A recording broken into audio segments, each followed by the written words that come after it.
Hello guys, this is your friend and we are back with a new fanfic. And if you enjoy the fanfic, then please press the like button and subscribe to my channel for more fanfic like this. And now let's start the fanfic. What if Naruto inherited Kushina's will and became the sage's true successor? Chapter 1. The late afternoon sun cast long shadows across the Hokage mansion's balcony as Jiraiya and Minato shared tea, the village of Konoha sprawling beneath them. So, Jiraiya said, setting down his cup with a knowing smile, have you two finally decided on a name? The kid's going to be here before you know it. Minato's blue eyes sparkled as he gazed into his tea.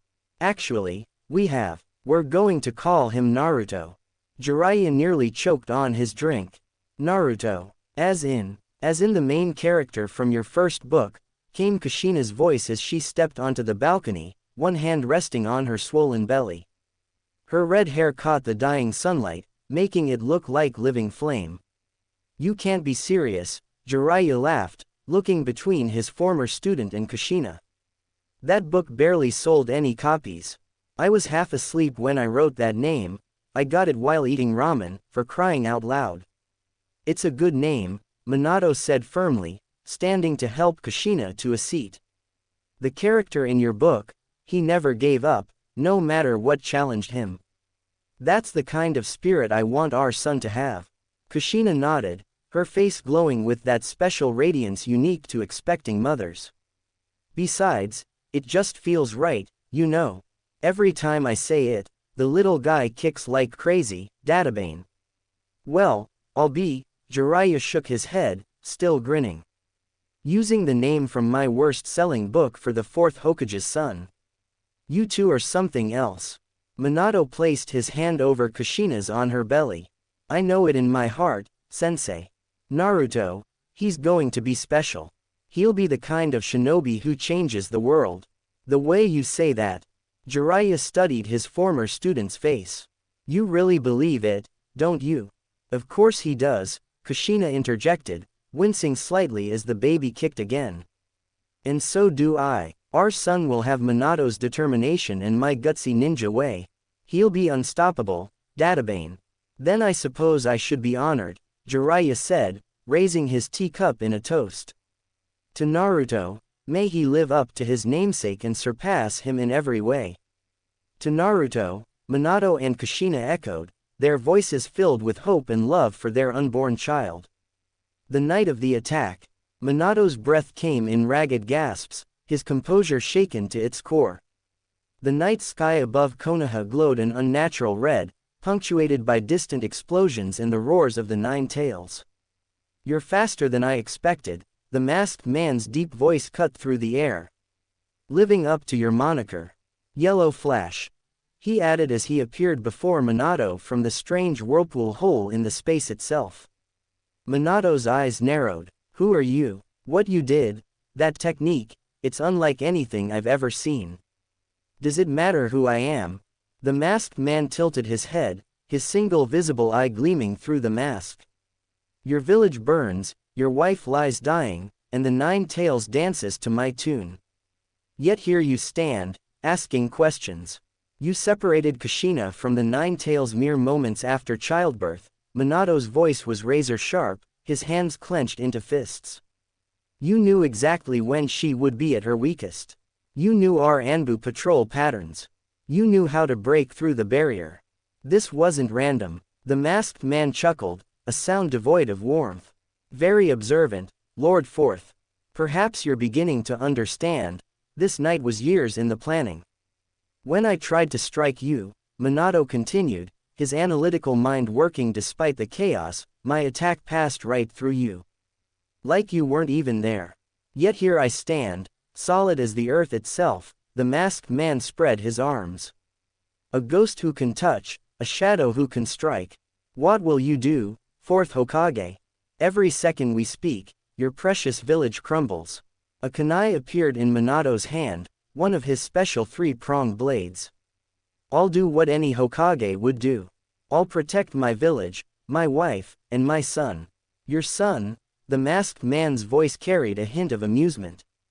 Naruto, isn't it? Named after a character in Jiraiya's book. How sentimental. Will he live long enough to learn why you chose that name? Minato's eyes flashed dangerously. You know an awful lot about us. I know everything about you, Minato Namikaze. The question is, do you know anything about me? Minato could hear more explosions from the village, feel the malevolent chakra of the Nine Tails poisoning the air itself. One thing I do know, Minato said, shifting into his battle stance, is that you made a crucial mistake tonight. Oh, and what might that be? A ghost of a smile crossed Minato's face, reminiscent of his usual confident demeanor. You threatened my family. That's something I cannot forgive. The masked man's eye narrowed behind his mask. Then let's see if the yellow flash is truly as fast as they say. Can you strike what you cannot touch? Can you save what you cannot reach? Time to find out, fourth Hokage. Minato watched as the masked man put handcuffs on his wrists, and they were connected with a single chain. Minato couldn't understand what he was trying to do but had no time to waste. He quickly rushed toward him, and the man barely moved as Minato passed through his body as if the masked man was a ghost. Minato's body slowly moves beyond the man's body, and at that moment, he moves forward, the chain touching Minato's chest, but he quickly disappears in a yellow flash and appears far enough away from the masked man. The man laughs, mocking him. Is this all you can do, playing cat and mouse with me? But Minato remained focused, his expression controlled despite the chaos. He was sure he knew what he was doing now. Without wasting time, the masked man rushes towards him as Minato throws a kunai at him. The kunai sailed through the masked man's head, and in that precise moment, the man reached for Minato's throat. Just as his fingertips were about to make contact, Minato's lips curved into a slight smile. The game is over, Minato said softly, and you've shown me everything I needed to see. In a flash of yellow, Minato teleported to the kunai that had passed through the masked man's head, spinning in midair with his Rasengan blazing. The masked man's eye widened behind his mask as he realized his mistake. He had to materialize to touch Minato, and in that split second of solidity. Too late, Minato declared, driving the Rasengan toward the man's back. Your technique has a weakness. The masked man twisted, but not fast enough. Impossible. The Rasengan slammed into his back, the spiraling chakra tearing through flesh and bone. The impact sent the masked man hurtling backward, his body spinning from the force of the attack. You can only make yourself intangible for 5 seconds at most, Minato stated, landing with his feet. And you have to become solid to attack. More importantly, you can't maintain your intangibility while using other techniques. The masked man staggered to his feet, clutching his wounded back. His laughter, however, was unsettling. Very impressive, Lord Fourth. You lived up to your reputation, figuring out the secret of my technique in mere minutes. Who are you? Minato demanded again. Your space-time ninjutsu rivals my own. There are only a handful of shinobi in history capable of such techniques. The masked man straightened, his posture showing no sign of pain despite his grievous wound. Would knowing my identity change anything? The Nine Tails is still under my control, your village still burns, and your precious family. You talk too much, Minato cut him off, his voice carrying an edge rarely heard from the usually calm Hokage. You're right. Your identity doesn't matter right now. What matters is breaking your control over the Nine Tails. You think you can break my control? The masked man's eye glowed red behind his mask, the pattern of the Sharingan spinning lazily. Even if you could, the beast's hatred has been unleashed. It will continue its rampage with or without my guidance. Minato's hands flashed through a series of seals. Then I'll deal with both problems. Your confidence is admirable, the masked man said, raising his uninjured arm. But can you protect everything at once? Your village, your wife, your newborn son, the moment you turn your back on me. A flash of yellow light interrupted him as Minato vanished, only to reappear directly behind the masked man with another Rasengan formed. You're right about one thing, Minato said, his voice cold. I can't protect everything while fighting you. That's why I need to end this now. The masked man began to phase, but Minato had anticipated this. A kunai sliced through the air where the man's head would solidify, forcing him to remain intangible longer than he intended. The moment he had to materialize, Minato struck. This is for threatening my son. The Rasengan exploded against the masked man's back, sending him crashing through several trees. The masked man rolled to his feet, his robe in tatters, revealing armor underneath. Impressive, most impressive, but you're running out of time, fourth Hokage. Can you feel it? The Nine Tails chakra growing stronger. Minato could indeed feel it. The malevolent chakra was increasing, and distant screams from the village told him the situation was deteriorating rapidly. But he couldn't let this man escape. You know what fascinates me, Minato said, forming another Rasengan. You claim to know everything about me, yet you made a fundamental mistake in your calculations. Oh, the masked man's head tilted slightly. And what would that be? You assumed that because I'm known for my speed, that's my greatest strength. Minato's eyes hardened. But you're wrong. My greatest strength isn't my jutsu or my speed, it's knowing exactly how long I need to keep an enemy occupied. The masked man's eye widened as he sensed multiple chakra signatures approaching. Did you really think I wouldn't have contingency plans? Minato smiled grimly. I activated emergency protocols. The third Hokage is already coordinating the village's defense, and my special kunai have been distributed throughout Konoha. I can be anywhere in seconds. You're bluffing, the masked man snarled. No one could have prepared for a surprise attack, an enemy who can phase through solid matter. A tailed beast rampaging through the village. Minato shook his head. I'm the Hokage. It's my job to prepare for the impossible. The masked man took a step back, his confidence visibly shaken for the first time. Even so, you can't save everyone. The Nine Tails will be dealt with, Minato cut him off. But first, I'm going to make sure you can never threaten my family or my village again. The masked man gasped loudly as Minato slammed his hand on his stomach, a seal spread on his clothes.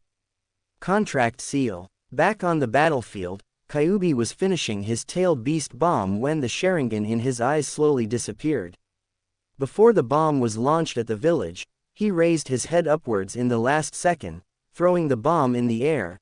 After a few seconds, the bomb exploded, causing a bright light that illuminated the entire arena around the Hidden Leaf village and beyond. Suddenly, a massive wind wave came through the village so strong that some small trees were ripped apart. To his surprise, the third Hokage opened his eyes again after the light was gone, but Kyuubi wasn't there anymore. The only thing was an enormous crater where Kyuubi had stood. Minato. Outside Konoha, Naruto's cries pierced the darkness. His blonde hair caught what little moonlight filtered through the clouds, his newborn face marked with 6 distinctive whisker marks, 3 on each cheek. Naruto, Minato whispered, gazing down at his son with a mixture of love and regret. Everything had spiraled out of control so quickly, the masked man with the Sharingan appearing like a nightmare. Kushina stood beside him, her vibrant red hair dulled by exhaustion, her body trembling from the trauma of having the Nine Tails forcibly extracted. Behind them, the Nine Tails himself, loomed in the darkness. I'm sorry, Kushina, Kyuubi's deep voice rumbled with genuine remorse. I couldn't break free from his control. Kushina turned to the fox with a weak but genuine smile, shaking her head. She knew it wasn't his fault. The masked man's Sharingan had been too powerful, forcing Kyuubi to rampage through the village until Minato had managed to break the control. Mina-kun, Kushina's voice quavered, are you certain about this?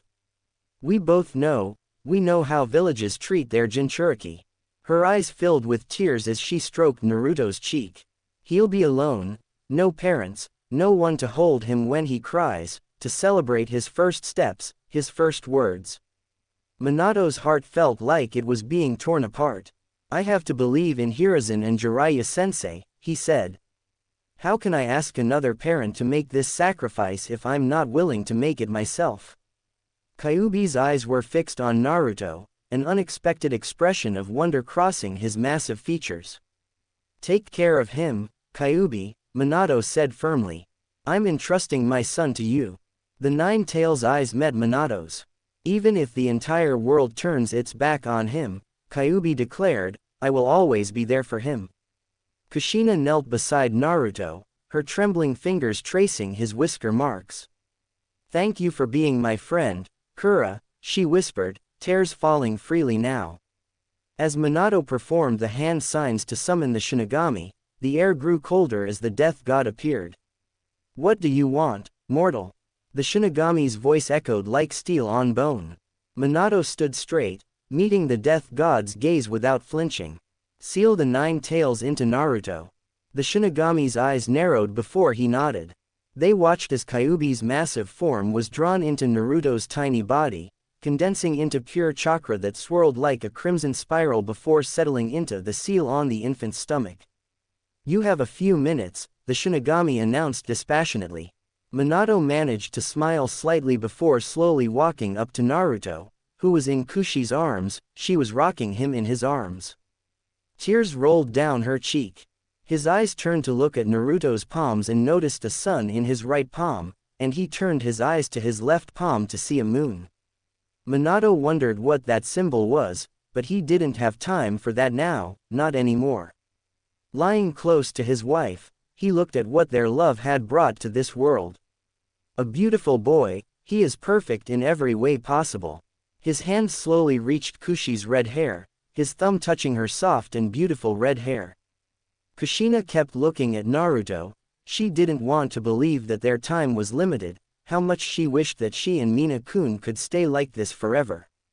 "Kushi-kun, we need to say our goodbye," she suddenly heard Minato's voice. She slowly nodded her head. She looked down at Naruto again. His eyes slowly opened to reveal ocean blue eyes like Minato. She smiled at her treasure, and Naruto smiled a little. He recognizes us, Kushina thought. "Naruto, my baby boy, I know you will have a hard time without us, but you should know Mina-kun, and I love you more than life itself. You will eventually grow up and with the time will come naturally to like girls. Choose a girl who loves you, who's always there for your happiest times and your lowest points. And you will soon meet Jiraiya. Don't become like him, but he's still a good man who will take care of you. I love you, my Sochi," Kushina said, tears streaming down her cheek. Minato smiled at Naruto, and his son smiled back. "Naruto, I want you to become what you want. Do something that brings you happiness. Kakashi will be there for you as well, I know it. Please, if you become a shinobi, be strong and take care of your loved ones, and as your mother told you, chose a girl that loves you and is a bit hothead." Minato felt everything slowly darkening. The last thing he saw was his son crying in Kushi's arms before everything went dark and his head fell in the cold ground. Kushina's chest was barely rising. She could hear Naru crying in her arms, but her whole body started feeling numb, her legs first, and now her arms didn't feel anything anymore. Her eyes still at her treasure with her last strength, she smiled at him, and her chest stopped raising. Naruto started crying even more and not stopping. His blue eyes slowly changed, his pupil shrank, and his eyes began to change color from blue to metallic purple. The white area of his eyes completely disappeared and left the eyes completely purple. 3 rings appeared in a rippling pattern out from the center. His eyes stayed like that for a few moments before turning back to normal blue eyes. Hokage office. Sarutobi stood alone in his office, deep in thought. The only sound heard in the office was the sound of Naruto crying his heart out. He had been crying since the old Hokage found him. Despite him trying to cheer him up somehow, he didn't stop. He kept on crying and didn't stop. Because of the sudden attack from Kyuubi, the hospital of Konoha was full of injured people. The nurses and doctors left were doing everything they could to save people. To the old Hokage's surprise, a medical ninja checked on Naruto to see if he needed anything. Naruto was perfectly healthy and just needed milk. A nurse feeds Naruto, but the newborn starts crying again after that. Hokage didn't understand how things could have gone south so quickly, and the place was secured, so why did this happen? Minato was there to make sure Kyuubi would not escape, but it seems that wasn't enough. Earning a headache, he massaged his temples. How Kyuubi escaped and ended up attacking the village was a mystery, but the old Hokage had another question on his mind. The strange symbols in Naruto's palms, a sun, and a moon. After he had put Naruto in the crib, the old Hokage had started searching through books to find anything that might help his situation, but it seemed there was nothing there. Suddenly the door opened. Inside came walking a pale-looking Jiraiya. His usual happy face was gone. Instead, a frown had conjured his face. The last time the old Hokage remembered his student to look like that was when Naoki and Dan had died on the battlefield. Tsunade still hasn't been able to move on since Dan died. Jiraiya, what happened? Jiraiya interjected him. The old Sannin had been outside the village to do his spying duty when he received a toad informing him of the tragedy in Konoha. Originally he had wanted to wait until Naruto reached 1 month old to see him, but instead, he got information that his prized student wasn't anymore, his son in all but name. I don't know how it happened. Kyuubi showed in the middle of the village out of nowhere. Minato took him a few miles outside Konoha to seal him inside Naruto. Kushina had not been able to survive the extraction, and Minato sealed Kyuubi using Reaper Death Seal, the third Hokage said with a grave tone, barely a whisper. Jiraiya closed his eyes and took it all in. His student was gone. How it could have gone so wrong. He felt tears in his eyes, but he didn't want to cry now. He shouldn't. He opened his eyes again, took a deep breath, and looked at the blonde bundle that had fallen silent in the room. It seemed to be tired of crying and had fallen asleep. Walking over to him, he noticed his sunny hair like Minato, whiskers in each side of his cheek. His cheeks were red and puffy, and the same for his eyes. Looking at him now, Jiraiya could see the similarities. Looking closely at his face, for a moment, he felt like it was Minato. Moving his head away in fear and sadness, he couldn't look at him right now, and it reminded him so much of Minato. He felt his sadness rising all over again, like a violent river taking over all his body to the darkness of abysses.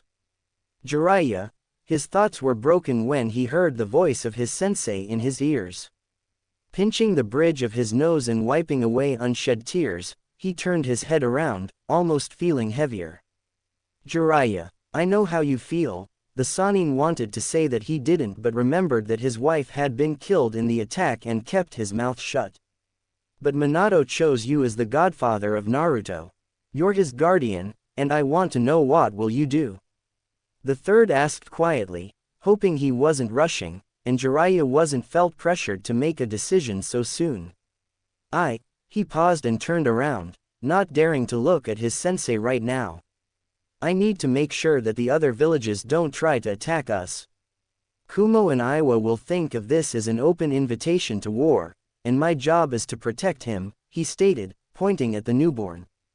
And I will, from outside, to make sure no enemy village will attack Konoha, Jiraiya finished as if trying to convince himself more than the Hokage. Sighing, he knew they needed what Jiraiya was implying. Very well, but I hope you return soon, Hokage said, and Jiraiya nodded his head after a moment of hesitation. Leaving the office almost in a hurry, the old Hokage heard Naruto start crying again. Council room. The same night, Naruto was fed by the nurse again, checked again to make sure he was healthy after a lengthy check. The nurse said that the baby was as healthy as a baby can be. Much to Sarutobi's surprise, she said she had never seen a baby more healthy than Naruto. A meeting was called to discuss what they had lost, the cost to rebuild the village, and the empty place left of the Hokage. The fox was gone, non-existent, like it had never been there. The Yondaime was gone as well, and his spirit departed for the belly of the Shinigami. He left behind a wife who followed him into the abyss and a son only a few hours old that he had entrusted to jail the most fearsome of beasts. Truly, it was a sad day in Konohagakure. Old Sarutobi, the Sandaime Hokage, stood with a tiny blonde baby in his arms. The babe slept soundly, unmindful of the gathering of elders that were assembled to decide his fate. Sarutobi did not know why the fools had even gathered. The boy's fate was already decided, and Sarutobi meant to keep his destiny unaltered. He listened as the council bickered back and forth, some for killing the baby, some for saving it, honoring the wishes of their dead Hokage. This was a trying time for the village, and patience ran thin. Even for one of infinite patience like Sarutobi. He'd never had to raise his voice before to get the point across. One does not attain the title, God of Shinobi, by being loud and spontaneous. Ninja is calm, collected, silent, and deadly.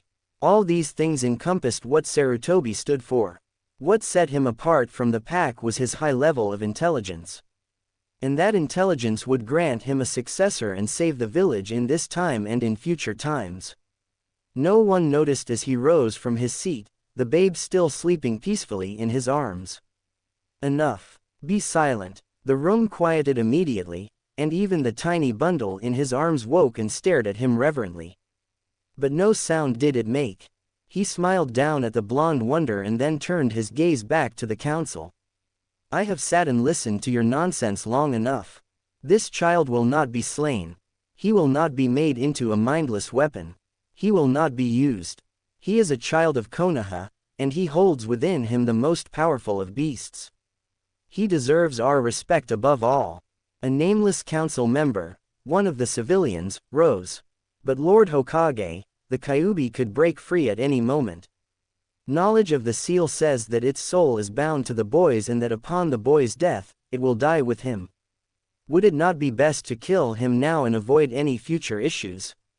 Sarutobi narrowed his eyes at the civilian and spoke in a level voice. This child shall not be killed. His own life is a sacrifice. Even if the Kyuubi dies, he will be reborn again after 9 years in the same place he died. The Yondaime chose him to hold the Kyuubi, and he believed that his people would see this boy for what he is. That said, many of the civil council pale at the thought that Kyuubi would return. And what is he? Someone asked. A hero. A Jinchuriki. He is a living sacrifice and a living testament to a human's tenacious hold on life. I will ensure that this boy serves Konoha. I might love the people of this village, but if the leaders themselves can't tell the difference between a harmless child and the most murderous of all demons, then how can I trust the villagers to let him live a peaceful life? He lifted the child and held it out for all to see. The blonde babe giggled and flapped its arms merrily. Sarutobi allowed a small smile to cross his face. Now then, look upon this child and tell me where the malice is. Where is the unbridled hatred and rage that the Kyuubi exuded? Where is the fear that should be present in all of you if he were the Kyuubi? But it could be a trick of the Kyuubi to lure us into false hope. It could be pretending to be harmless. Sarutobi frowned and wrapped the baby back up in its swaddling clothes. And how exactly is that child different from any other newborn? What newborn doesn't look upon the world with wondering eyes? This baby has been born into a cold, harsh world on the worst night of our village's history. He will be ostracized and hated if he mingles amongst the villagers, and I will not have that. I will ensure the boy grows to be a ninja of exceptional quality. I will ensure that he is pure of heart and loyal to the village. And how do you mean to ensure all that? I will be busy in my job as the Hokage, but I will visit him every now and then, making sure he's happy. Hokage responded to Danzo, who glared at both the old Hokage and the newborn weapon. Hiruzen had decided to keep a secret about the weird symbol in Naruto's palms, and he didn't need more attention than he already had. A man from the clan heads stood up. The man was known as Fugaku Uchiha. Lord Hokage, let me raise Naruto.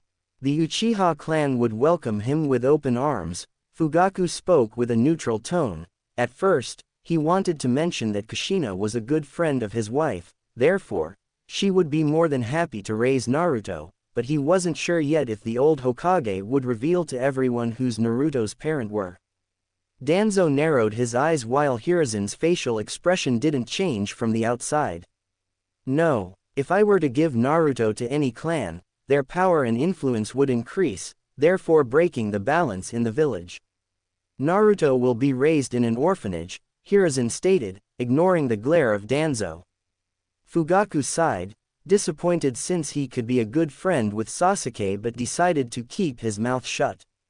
Sitting back in the chair, Sarutobi decided to end the meeting.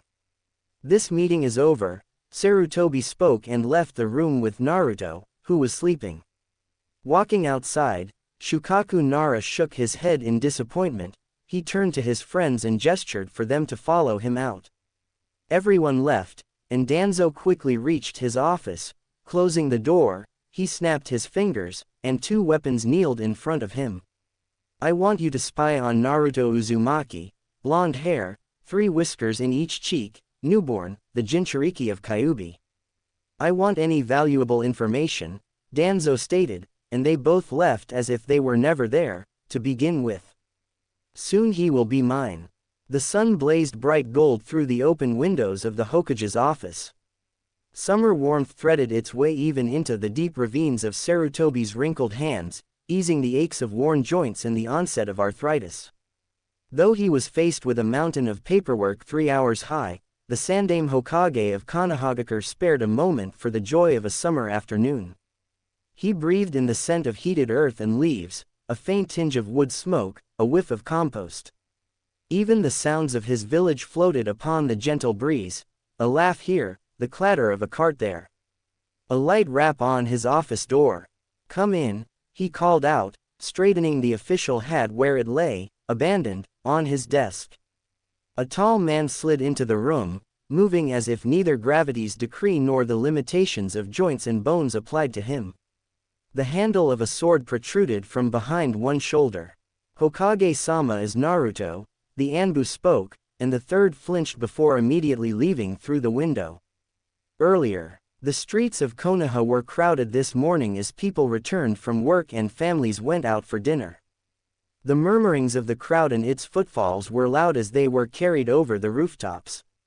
In a small alley, a little nook of isolation, sat a young boy of 5 or 6 staring out at the crowd with a pair of sad-looking blue eyes. He had a home of sorts. A small apartment where he lived alone. But he didn't like it much there. Sitting on his bed alone and in silence was unbearable for him. For some reason, he preferred to sit as he was now. He was watching and listening to the crowd of people from a distance. Sometimes he would walk in the crowd pretending he was one of them. He would have switched places with any of them if he could. If he walked next to someone for a bit, he could almost imagine he wasn't alone. But the look in the eyes of the crowd when he was out in the open was just as bad as being alone in its own way. Those eyes made him feel cold, and the warmth people had just shown on their faces drained away when they noticed his presence. It felt as though he had done something wrong, but he could never guess as to what it was. Even now, as he sat watching, a few people passing by would notice him, and he could instantly feel the chilling effect of their impersonal eyes. He ducked his head into his arms to avoid them. It was his only defense. What are you doing in there all by yourself? The boy looked up quickly, surprised by the kindness in the man's voice. It was an older man with graying hair at the temples who had spoken. His face held a pleasant smile, the kind of which the boy had often seen but never actually received. Words escaped the blonde child in this unfamiliar situation. He merely just looked on as the man took a few steps into the alley so he could get a better look at the child in the dim light. Are you alone? What's your... The man stopped in mid-step, recognizing the boy. The smile vanished from his face, and his jaw took a hard line as he struggled internally. The boy felt the chill crawl into his heart as he saw the kindness and warmth dissipate before him. Again he wondered why. The man took a step back, his eyes clouding. It's you. I hope you feel every pain you brought to this village. He could only blink and watch as the scenario repeated itself. It was not completely uncommon for people to act like this towards him. The man was back at the alley entrance now. My daughter. The man shook his head at the floor. If only you had never come, she would still be. He was unable to finish the sentence as he covered his mouth and left. A few in the passing crowd noticed and watched the boy for a time before they continued to wherever they were going. The small blonde boy just sat there unmoving even after the man had left. His body and mind were felt numb from the cold he felt in his heart. He would cry, but he couldn't. Something in the way people treated him made him feel as if it were his fault. That they should be the ones crying while he had no right. People ignored him, everyone ignored him, they didn't harm him physically, but they always gave him hateful looks. Naruto heard the whispers around him, calling him a monster, some called him demon, but the little blonde never understood why. Despite no physical harm, the glares and the words and the loneliness he felt every day was worse than any harm he could receive. He was kicked from the orphanage when he reached 4 years old and forced to live in the streets until an Anbu with a dog mask found him. The following day, the Hokage gave him a place to live, a roof above his head to live alone. The Hokage was kind, but whenever he asked him, "Who were my parents?" he would answer him that they gave their lives for the village, but nothing else, just a vague answer with no real meaning behind it. Other times he would try to change the subject, but Naruto noticed all that. He could feel that the Hokage lied to him, but he was the Hokage and not him after all. Compared to him, he was just a child with no people to look after him, with no power to protect himself.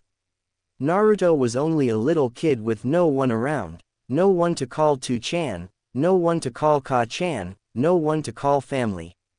No one to love him. The word itself felt strange to Naruto. He knew what it meant, but at the same time, he didn't. He had tried a few times to talk to children of his age, but their parents would always pull them away, telling them that Naruto was nothing but trouble. Naruto had wanted to read books to pass the time, but the orphanage made sure to never allow his books until 3 months ago. Naruto didn't even know how to read or write. Learning how to read and write felt like the best day for Naruto. Hours passed, and he continued to sit there waiting for the sadness to go away so he could return to his empty home. The streets were empty at this late hour, and the city had quieted. It was in this deep silence that he thought he heard something. It was a faint sound, but it seemed to grow louder in his ears as he focused on it. It was rhythmic. Drip, drip, drip. He closed his eyes to focus harder. The sound grew louder still. It started to sound like it was right next to him when he opened his eyes and found himself somewhere unfamiliar. It was an enormous and very dark hall. The floor was only slightly flooded, but the water came up above his knees since he was so small. He pressed his lips together, feeling afraid. Only slightly, though. He began to walk, his curiosity growing as he did so. In truth, he did not want to leave this place. He did not want to go back to the ally or back home. While he was afraid, he also had an odd feeling about this place. Or maybe it was the lack of emotion. In any case, he recognized that he was not alone here. He walked till he came to an enormous gate that was locked tight. The type of which he thought was supposed to keep him out. Until he heard a raspy breathe from within the darkness. Then it seemed more likely it was to keep something from getting out. The blonde peered into the darkness behind bars looking for the source of the breathing. Before Naruto could get closer to see who or what was behind the gate, he suddenly felt a gaze behind him. But he didn't feel malice coming from this one. No, this one felt calm, even calmer than the gaze of the Hokage. Felt like the feeling he got around in nature, a sense of peace and belonging. Slowly turning around, almost afraid that whoever looked at him with kindness would disappear, and Naruto would understand that it was just his imagination. Fully turned, he saw strange purple eyes looking at him directly in the eyes. Naruto didn't know why. But he felt he had seen the older man before. The man looked old, but the most surprising thing, he was floating above the floor, his legs in a cross position, and below him were 6 strange dark balls. From the eye, the balls looked usual, just dark color, but Naruto could feel something strange, a feeling. Naruto's focus turned to the older man again, and he had a long pointy beard and 2 fangs on his forehead. Slightly pale skin, his hair spiky and brown, and a strange small red circle on his forehead had smaller dark circles.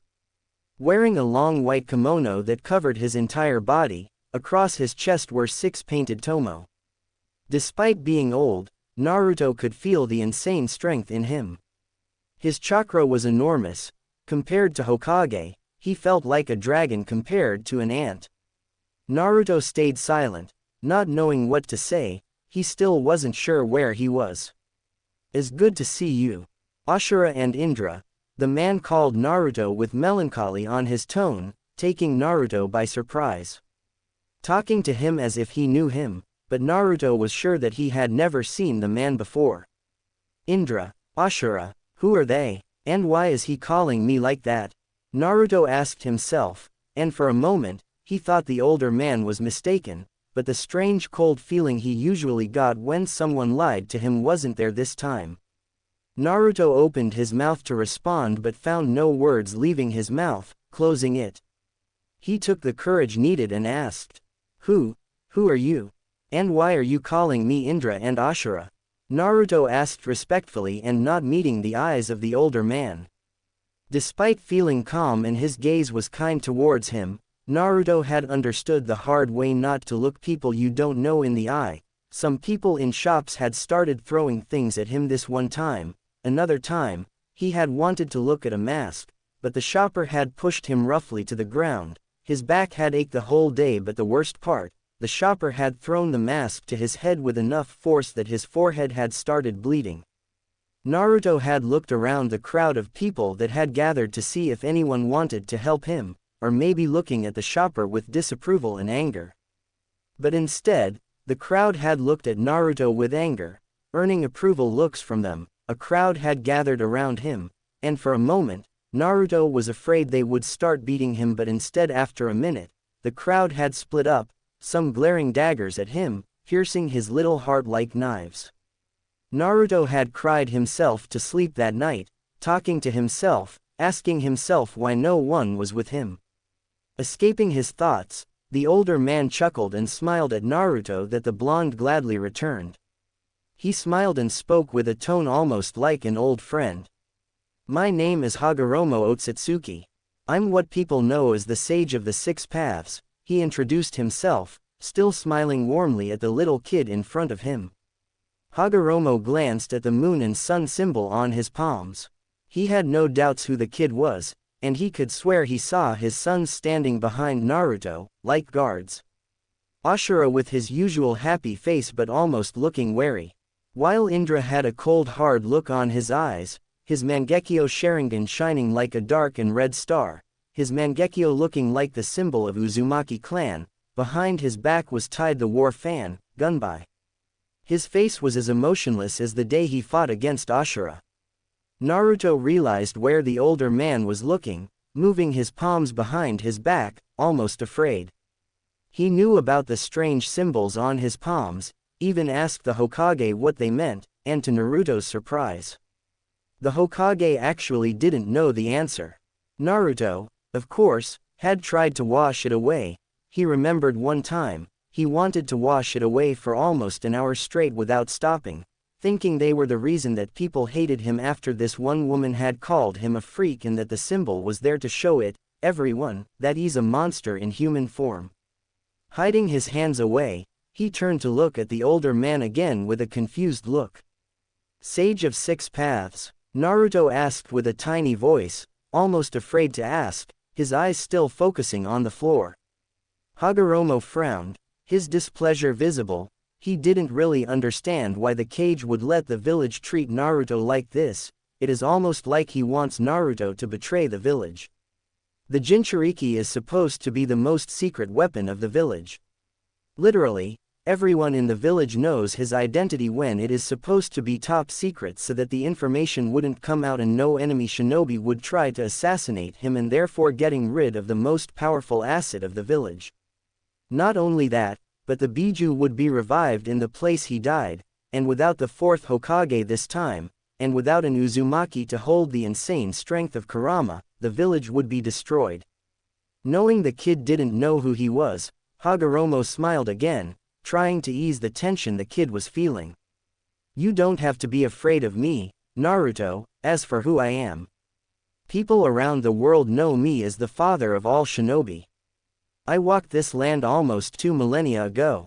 Naruto gasped at the information and immediately bowed his head respectfully, but decided to say nothing since he didn't know it would be appropriate to talk without being asked. As I said, you don't need to be afraid. And we don't do that here. I'm sure you have questions, so feel free to ask away, Hagoromo spoke with a kind tone. Naruto said nothing but could feel that the old man truly meant it, so he took a step forward, his hands slowly moving in front and not hiding behind his back anymore. Slightly relaxing, he decided to ask a question. Why are you here, and how are you, alive? Naruto asked, but almost sure that the man in front of him couldn't be alive, at least not in the way humans are usually alive. Hagoromo chuckled at him. I'm not really alive, and I won't be here for long. I'm here because of you, Hagoromo spoke and pointed towards his palms. Naruto, understanding, looked downwards at his palms almost in hesitation. You know why I have the weird symbols?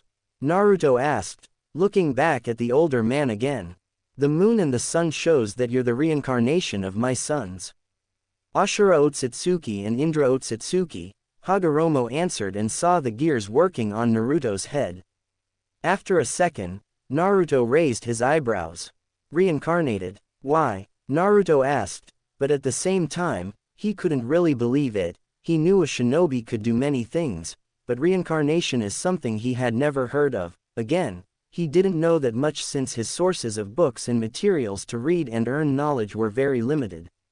The old Hokage gave him enough to eat and drink and buy a few things, but sadly every store sold him at 3 times the price. Therefore leaves him almost no money to spend on books, much to his annoyance. Naruto had wanted for some time to ask the older man to give him more money probably, but figured he didn't have more, but at the same time, Naruto wondered if his parents had left him anything. If they were shinobi, just as Hokage stated, then the chances that they must have left something to him were high. My son Ashura and Indra were brothers but at the same time, enemies.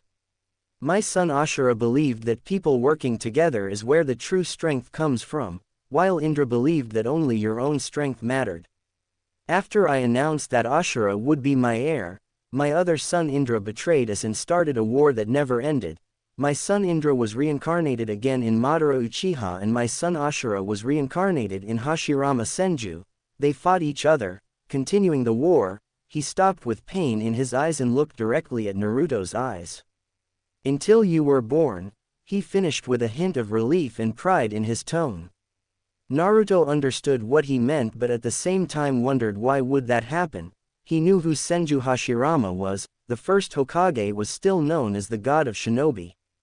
He had never heard of Uchiha Madara, but he must have been strong from what Hagoromo told him. But this confused Naruto. He wasn't of the Uchiha clan. Hell, Naruto was sure that he didn't belong to any clan as far as he knew. He had the name Uzumaki, but no clan in Konoha had that name, and no one said anything about an actual Uzumaki clan. And he was dead sure that he didn't belong to Senju clan, so why would they be reincarnated in him? As if he could read his mind, Hagoromo raised his hand and spoke. The reason why is because you are a child of Uzumaki, Senju and Uchiha clan. Just like me, Hagoromo stated with a smile. Naruto was shocked, and his eyes widened. He instinctively took a half step back from Hagoromo. What? That's impossible. If that's true, why hasn't the Uchiha clan raised me? And I have never heard of Uzumaki clan, Naruto stated with both happiness and anger in his tone. His teeth clenched, his eyes narrowed, and his knuckles turned white as milk. If what the older man said was true, then why didn't he have a family? His parents might be dead, but what about the others? Did the others of his clan not care for him to raise him, or did they see me as a monster? Naruto asked himself in the end, with a tear developing on his right eye. Did they abandon him? Did no one really love him?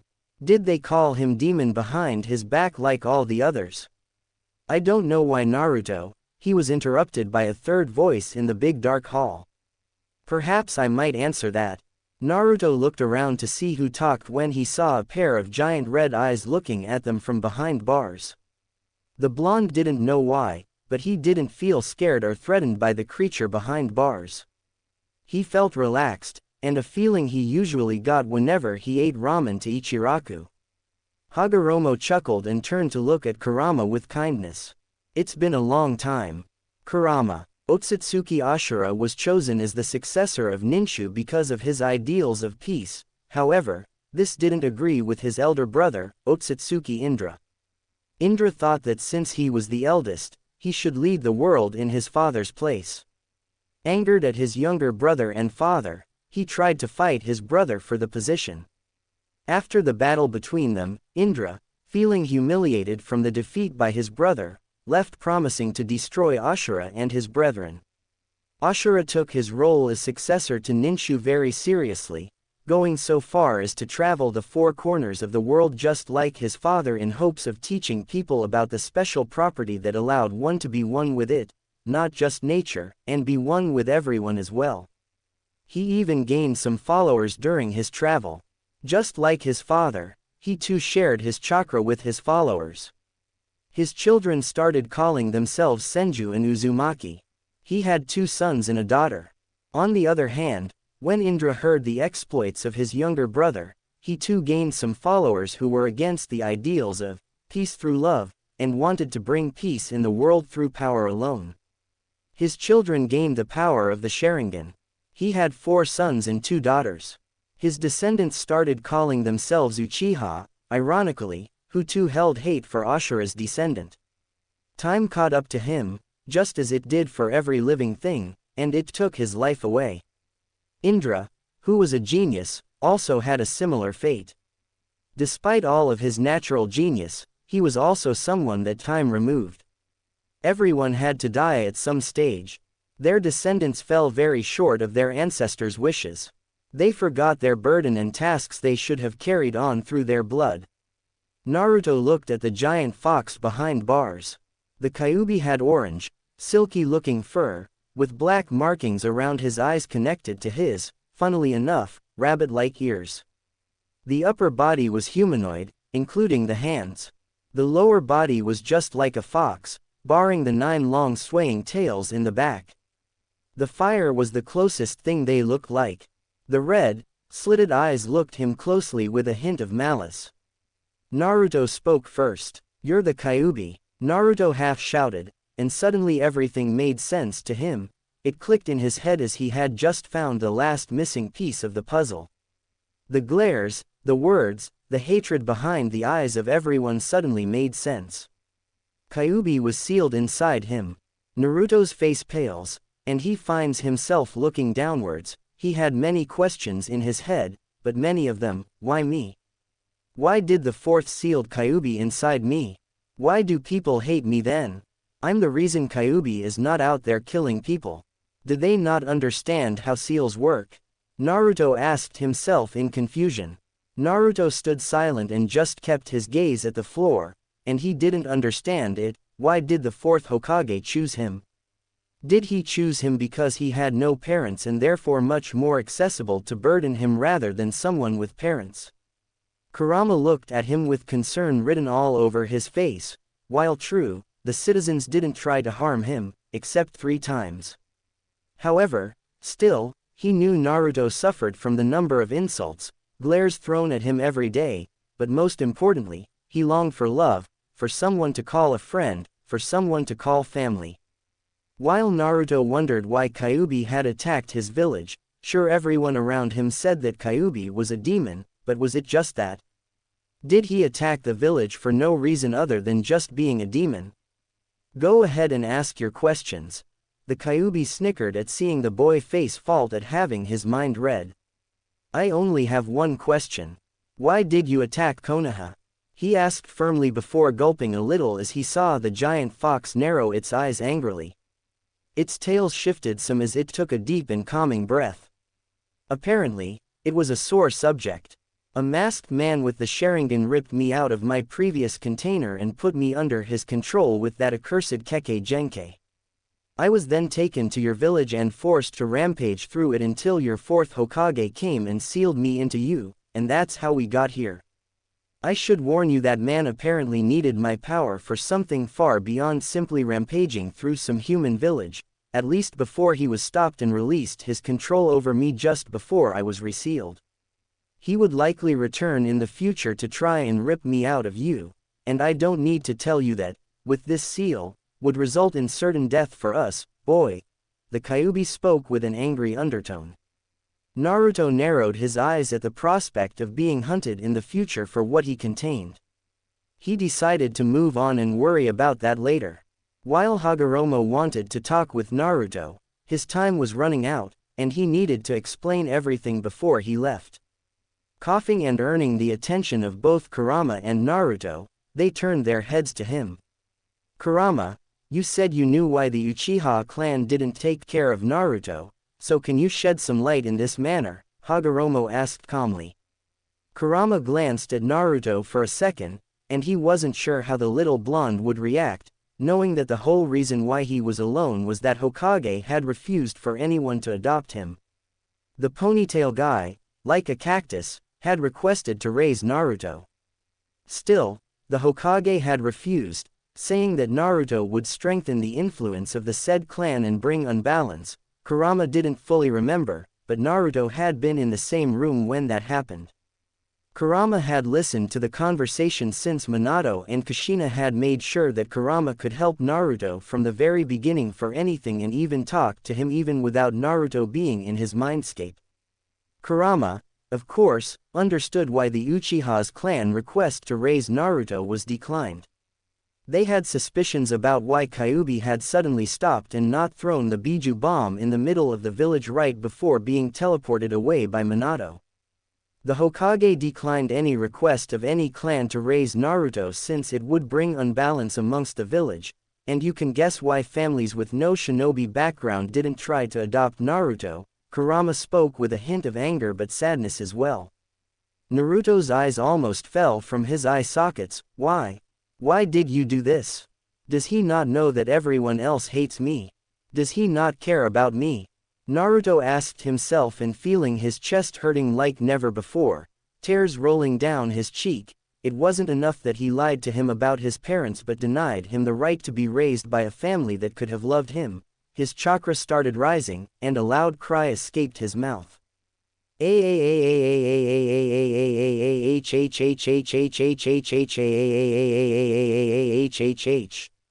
Naruto started slamming his fists on the floor cracked like glass, crying and sobbing, his eyes hurting as someone had just burned his eyes, his chest feeling like he wasn't breathing, and pain spreading around his body like a sickness.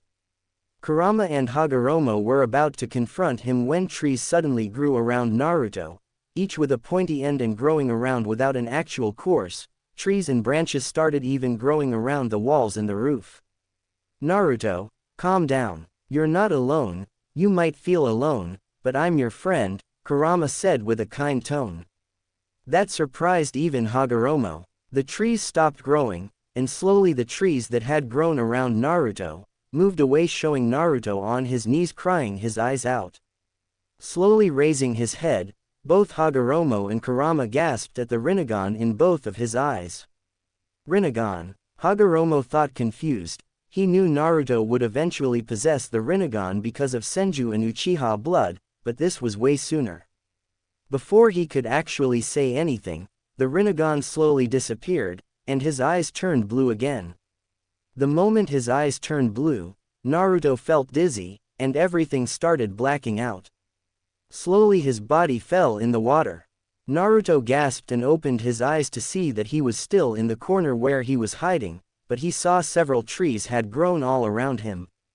He saw that no one was walking around the streets were empty, and the only thing he could see was the darkness surrounding the streets, the wind blowing around and hitting his face, his sun-kissed hair dancing with the wind. Naruto could hear the tiny sound of a cricket near him. Slowly getting up, he started walking and came out from the corner he was hiding, only to feel several Anbu coming his way. He turned around in time to see the old Hokage show up in front of him and hug him. Naruto was taken back.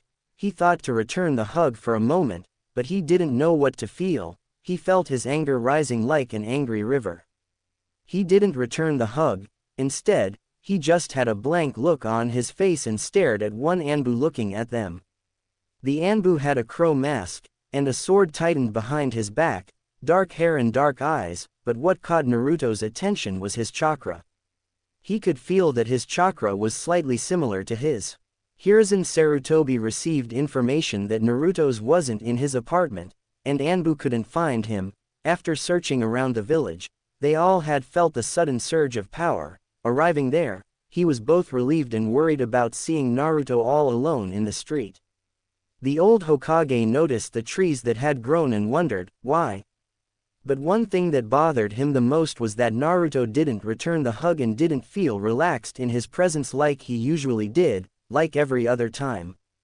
This time, Sarutobi almost felt like Naruto wanted to pull away from him as fast as possible.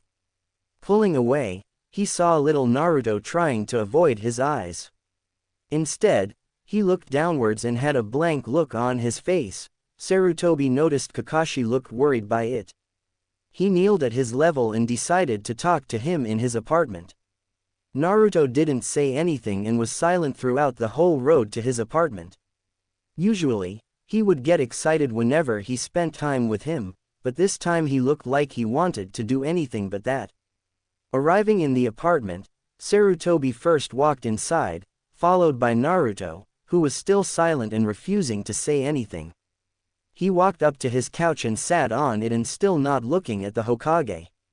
Deciding to break the growing silence between them, the old Hokage coughed and walked close to Naruto. "Naruto, what happened? Where were you? Did someone hurt you?" Hiruzen asked kindly. Softly grabbing his hands resting on his lap, Naruto flinched slightly from his contact, which Hiruzen noticed. Nothing happened. I just fell asleep, and when I woke up, I saw the trees," Naruto answered, not looking at the Hokage, still keeping his head down. Sarutobi sighed, knowing he wasn't telling the whole truth but decided not to pressure Naruto. Moving his hands away, he stood up. "Do you need anything, Naruto?" the old Hokage asked, wanting to know if the blonde needed anything. Naruto wanted to scream, "I need a family," but kept that on his chest like a burden, and instead, he looked up at the old man. "I need books to read. The library doesn't really like the demon spoiling their books." Naruto spoke with venom and spat when he said, "demon." Hokage's eyes widened, not knowing that information. He hadn't thought that people might refuse to sell Naruto various essential things. Nodding his head, "Anything else?" Sarutobi asked, but Naruto just shook his head, and Sarutobi left the room. Naruto clenched his fists tightly in his lap, his pants almost being torn from the strength of his fingers, his teeth clenched, and anger rising inside him again. "Naruto, don't worry. If you need to talk to someone, talk with me," Kurama suddenly spoke inside his head. Naruto was surprised to hear Kurama's voice, and a small smile formed on his face. He closed his eyes. "Thank you, but I still didn't get your name," Naruto said gratefully.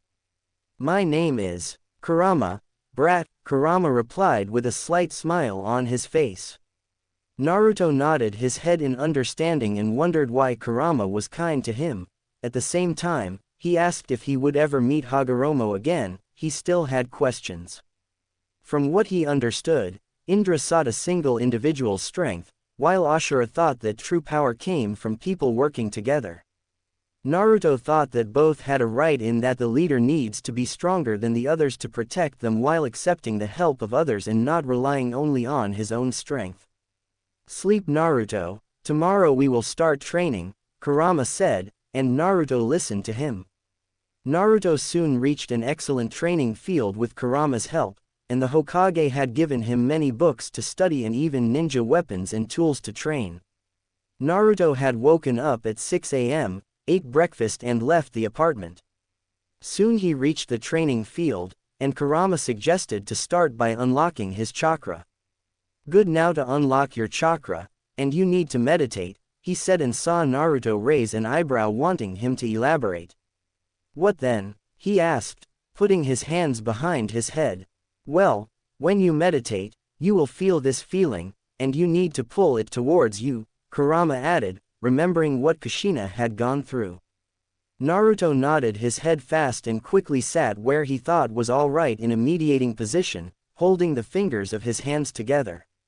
Naruto could feel the grass softly touching his legs whenever the wind came around. He closed his eyes and started focusing on finding the feeling that Kurama was talking about. After a few minutes, Naruto felt a very warm feeling on his chest, warmer than even fire. It felt like a fire on his chest. Soon the grass and the trees around Naruto started growing. The grass started moving violently around Naruto, almost like from a strong wind flying around. The ground started splitting slightly around Naruto. The grass on his right side caught ablaze, and on his left side got soaked wet. In front of him, the grass was split in half, almost like from a blade, and behind Naruto, the grass turned brown and crumbled like earth. Suddenly his chakra exploded. Naruto released his chakra, but the chakra risked being felt all around the village. Kurama made sure to close it before the whole village came here to see what was happening. Opening his eyes, Naruto saw the results of his chakra. A few small trees had grown around him, and the grass was a mess around him. While this happened, in a branch close sat a weasel-masked Anbu, Uchiha Itachi. The eldest son of the Uchiha clan leader was among the most trusted Anbu of the Sandaime Hokage, along with Inu aka Hatake Kakashi. Graduating from the academy at the age of 7 and joining the ranks of elite Anbu at the age of 11, Itachi was considered the greatest prodigy from Konohagakure after Minato Namikaze and Hatake Kakashi, and his clansmen even said that he was the second coming of Uchiha Madara. As he sat atop the branch of a tall tree, he keenly observed young Naruto, who appeared to be meditating to unlock his chakra. It had been over an hour, and Itachi was immensely impressed by the boy's patience. Usually, children this age tend to be impatient and hyperactive. He was confident Naruto had reasonable control over his mind. The weasel-masked Anbu was one of the few people who knew that Naruto was the legacy of their late Yondaime Hokage and his wife, Kushina Uzumaki. Having known Minato and Kushina personally, and Yondaime was like a father figure to him, his mother had once said that she planned to threaten Hokage for not letting her adopt Naruto, but father was able to talk to her down and not do something reckless. As Kakashi had left the village for some urgent mission, he had asked Itachi if he could look over Naruto, and he had readily agreed to keep an eye on the young boy. He knew what the boy contained, and because of that, the kid had no friend growing up whatsoever, and it reminded him a little of his own childhood. Because those who held great power often find themselves standing alone even in a crowd full of people. Uchiha Itachi in no way was an arrogant person, but he knew he was a powerful and intelligent shinobi, and he was yet to reach his prime age. He was startled when the blonde unlocked his chakra and caused havoc in the training field. To say he was surprised would be an understatement. He wondered how could a kid have this much chakra, and he knew that wasn't because of the Kyuubi. "You can come out now. I know you're there," said Naruto. Opening his eyes, he came face to face with a boy wearing a mask around 11 or 12 years of age, waving down at him. "Hello, Naruto-kun," said the weasel-masked Anbu kindly, as he offered his hand to a slightly wary blonde. Naruto didn't move a muscle for a few seconds as he blankly stared at the masked shinobi in front of him.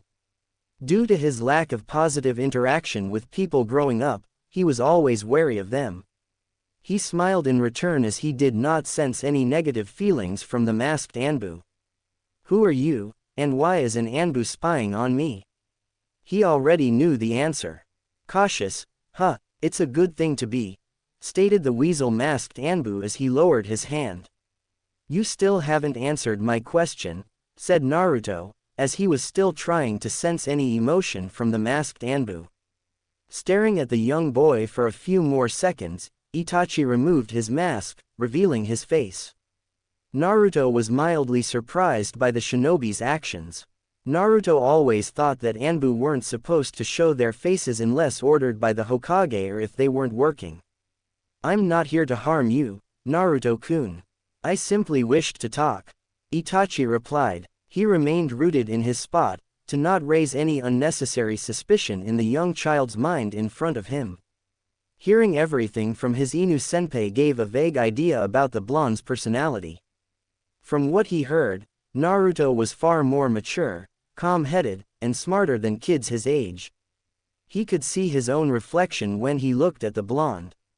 "Why would you wish to associate yourself with me?" asked Naruto, a bit skeptical, at the raven-haired Anbu. Itachi clearly noticed the awareness in the blonde's tone. He wasn't surprised or startled by Naruto's actions. In fact, he was impressed by the blonde wariness. Tensing of the biceps was a clear indication that the blonde still did not trust him. Growing up, Naruto never made any friends because the villagers feared what resided within him. The very village of Naruto's protecting tramples every day of his life. After all, it is human nature for people to fear for what they do not understand. Closing his eyes for a few seconds, he took a deep breath and made up his mind about what he had to do. He wasn't a very impulsive person, but this was something that he really felt like doing. Itachi calmly walked closer to Naruto and poked him on the forehead lightly. As Naruto looked up, his eyes widened as he saw the small smile that was present on the shinobi's face. At that moment, Naruto felt a wave of happiness wash over his mind. "You are not what people think you are, Naruto. The villagers are misguided and blinded by the hate that shadows their minds. Do not think so low of yourself. The shinobi world we live in is indeed a ruthless place. But we shinobi are those who endure for a reason and protect what is important to us," Itachi explained. His mother had told Itachi to look after Naruto whenever he could, and if he could, sometimes help him as a big brother would. Naruto gave him a smile in return as he himself witnessed the horrors of shinobi life from Kurama's perspective. "So are you going to give me your name?" asked Naruto. If Itachi was embarrassed at the moment, he did not show it on his face. "My name is Itachi Uchiha," introduced the raven-haired teen. "My name is Uzumaki Naruto."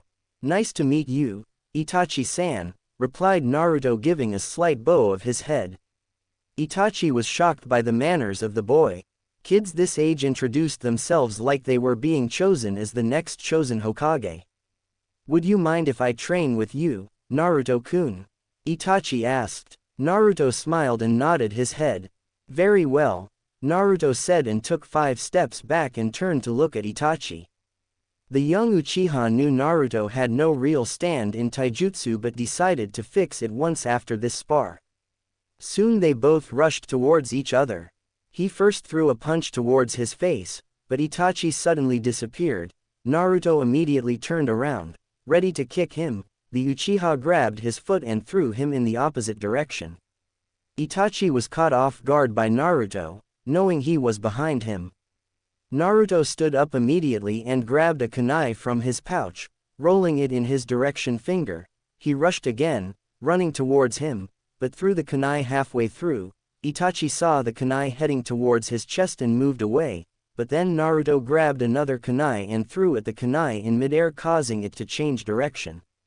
Itachi was surprised, but the kunai didn't fly anywhere close to him despite changing the direction. Seeing that, Itachi suddenly moved much faster, showing up behind Naruto and softly kicking his foot, making him fall to the ground. Naruto kept the cool head and wanted to try and stand up again when he saw Itachi aiming his kunai at his face. The young blonde stopped dead on his track. For a moment, he feared that Itachi might try to harm him. Still, he smiled and pulled the kunai away before walking up to him and stretching out his hand. Naruto accepted the hand and stood up, waiting for Itachi to say that he was disappointed by him. "Very well done, Naruto-kun. The idea to use the kunai like that was a good one," Itachi said, smiling at him and rubbing his hair, much to the blonde's annoyance. Naruto beamed at the words, his face lightened up like a candle. You mean it? Naruto asked with a sense of insecurity in his voice. Itachi smiled again and nodded his head. He kneeled on his level, pecked his forehead with his fingers, and smiled. Now then, let's begin a real training. Do what I say, Itachi said with a stern tone, and Naruto nodded his head in agreement. After 1 month, the following month Itachi taught Naruto whenever he could. Usually, he was in missions but sometimes had time to teach Naruto about chakra control and other various essential things. From sticking a leaf on his forehead to reading books about chakra, clans and other important things. Naruto had taken a liking to seals. After understanding that a seal could hold someone like Kurama on his stomach, the young blonde understood that there was a lot of potential hidden behind Fuinjutsu. Right now, Naruto was sticking leaves on his forehead and balancing kunai on his fingertips. Itachi told him that was an important lesson for chakra control. Kurama had taught him a few things as well but mostly helped him whenever he was tired, like giving him his chakra so he could train longer. Naruto spends at least 9 hours every day training Kenjutsu, Fuinjutsu, and Taijutsu. Kurama and Itachi told him that he could start learning ninjutsu once he had reasonable chakra control, and according to Kurama, it wouldn't take long. Naruto had asked Furball if he should tell Itachi anything about what he learned from Hagoromo, but Kurama was against it. He said that despite everything, Itachi was loyal to the village. And Naruto didn't say anything to the old Hokage about Hagoromo or him being a reincarnation of Indra and Ashura Otsutsuki because he still felt bitter that he had declined any clan the request to raise him. Why? Naruto didn't know why a family like everyone else couldn't raise him. Am I really a monster? Naruto quickly shook his head in denial. The leaves on his forehead and the kunai fell to the grass. The young blonde kept a stoic face but inside, he felt like someone had stabbed his heart. Standing up, he looked at the palms of his hands. The moon and sun symbol still made him confused. Walking through the training field, his hands behind his head, he thought of his parents.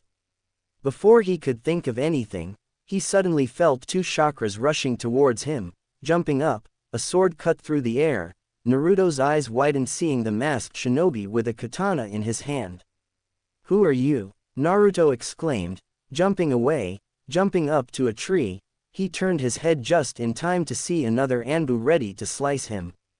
Naruto saw the sword moving slower and slower towards his face. Naruto didn't have time to think about what was happening to him before he jumped away from the Chunin level speed attack. Usually, anyone else would be surprised by the kid, but they felt and looked as emotionless as a stone. Landing on his feet, Naruto grabbed a kunai from his pouch and was ready to defend himself. These were Anbu and much stronger than him, and not to mention there were 2 of them. The blonde knew he couldn't outrun them. He was a kid, and being able to outrun an Anbu would be impossible.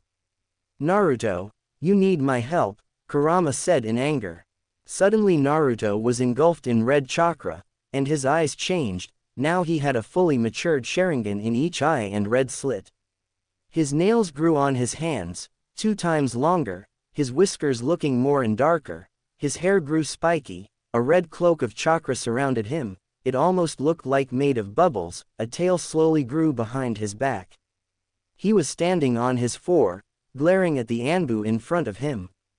Before the Anbu could do anything, Naruto roared at the closest Anbu sending a shock wave, throwing him against a tree. Naruto immediately rushed at the second one. He moved his right hand forward, and the chakra cloak surrounding his hand expanded and moved towards the Anbu. The hand made of chakra looked 5 times larger than expected. The Anbu avoided the attack, but Naruto was already behind him and sliced his back open. His blood flew like a waterfall, around Naruto as well, but he didn't have time to think as the second Anbu was behind him ready to stab him. Then suddenly, a third hand made of chakra came out from his back and grabbed the sword before it could penetrate his back. Naruto moved his right hand immediately and cut open his stomach. His guts fell in the ground. The blood turned the grass red. The Anbu fell on his knees, but he didn't make a sound. not even moving his hands on his wound to try and hold his guts inside. Naruto's eyes widened when he saw what he had just done. The body started burning, and soon there was nothing left but ash. The chakra cloak around Naruto disappeared, and the blonde fell on his knees, tears running down his cheek, his eyes widened like a plate, his heart beating on his throat like a hammer. "I'm a monst." "No," Kurama interjected before he could finish what he wanted to say. "Don't even think for a minute that you're a monster. You're not a monster, and the monster is whoever sent these people to kill you. A monster is people who threaten to kill a baby in front of their parents. A monster is when someone